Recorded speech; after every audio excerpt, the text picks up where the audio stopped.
দহগাঁৱত BJP AIUDFৰ বৃহৎ ক্ষয় শতাধিকতকৈ অধিক লোকৰ কংগ্ৰেছত যোগদান বিধায়ক নুৰুল হুদাৰ উপস্থিতিত বিজেপি সমৰ্থিত লোকে কৰিলে কংগ্ৰেছত যোগদান আমিনুল ইছলামৰ দুৰ্গ পৰমাইভেটি গাঁও পঞ্চায়তত এই যোগদান কাৰ্যসূচী 2024 বিধানসভা নিৰ্বাচনৰ পূৰ্বেই বিজেপিৰ বৃহৎ ক্ষয় ৰূপহীৰ বিধায়কৰ বিশেষ তৎপৰতাত উক্ত সভাত AIUDF বিজেপি দলৰ পৰা 3জন ৱাৰ্ড সদস্যৰ লগতে প্ৰায় 100 জনৰ অধিক নেতাকৰ্মীয়ে ৰূপহীহাট সমষ্টিৰ বিধায়ক নুৰুল হুদা কৰ্মৰাজিৰ প্ৰতি আকৰ্ষিত হৈ আনুষ্ঠানিকভাৱে কংগ্ৰেছ দলত যোগদান কৰে ৰূপহীহাট সমষ্টিৰ জৰিয়া ব্লক কংগ্ৰেছৰ অন্তৰ্গত পৰমাইভেটি কান্দুলিমাৰী মণ্ডল কংগ্ৰেছৰ উদ্যোগত আজি যোগদান সভা অনুষ্ঠিত কৰা হয় উক্ত সভাত উপস্থিত থাকে ৰূপহীহাট সমষ্টিৰ সন্মানীয় বিধায়ক নুৰুল হুদা ডাঙৰীয়া ব্লক কংগ্ৰেছৰ সভাপতি জিলা সম্পাদকৰ লগতে কংগ্ৰেছ দলৰ বিভিন্ন স্তৰৰ পদবীধাৰী ব্যক্তিসকল আৰু কৰ্মীসকল আমাৰ হাতত মন্তব্য আছে শুনাই ল'ব বিচাৰিছো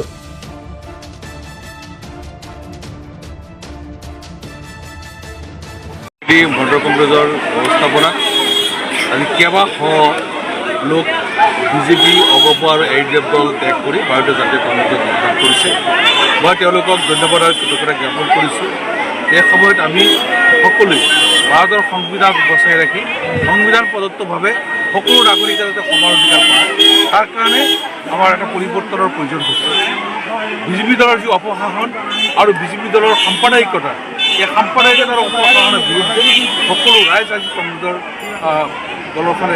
বুলি মেলিছে আৰু এটা কথা নিশ্চিত হৈছে যে 2026 চনত বিধানসভা নিৰ্বাচনত আমাৰ অসমত অসম প্ৰদেশ কংগ্ৰেছ কমিটিৰ মাননীয় সভাপতি গৌৰৱ গগৈ ডাঙৰীয়াৰ নেতৃত্বত অসমত কংগ্ৰেছৰ চৰকাৰ হ'ব এই কথাটো আজি চবে কৰিছে আৰু বিভিন্ন জাতি জনগোষ্ঠীৰ মানুহ কংগ্ৰেছৰ ফালে দাপনি ছাৰ এইখিনি ঠাইক AIUDFৰ কেন্দ্ৰবিন্দু বুলি কোৱা হয় যিহেতুকে বিধায়ক আমিনুল ইছলামৰ গৃহ পঞ্চায়ত নিজা ৱাৰ্ড সেই সন্দৰ্ভত কি ক'ব আজি AIUDF দল অকল ইয়াতে নহয় আমিনুল ইছলামৰ নিজৰ ৱাৰ্ডতে নহয় গোটেই অসমৰ মানুহে গম পাইছে AIUDF দলটো AIUDF দলে যে ভোট বিভাজন কৰি বিজেপিক যে সহায় কৰে এই কথাটো আজি চব উপলব্ধি কৰিব পাৰিছে আৰু আজি সকলো মানুহে কংগ্ৰেছৰ বজিয়াত আহিছে তাৰ কাৰণে সকলোকে মই ধন্যবাদ আৰু কৃতজ্ঞতা জ্ঞাপন কৰিছোঁ আৰু ছাৰ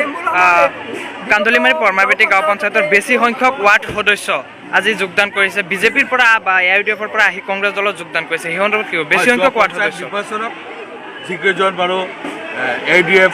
আৰু বিজেপি দলৰ পৰা সদস্য হৈছিলে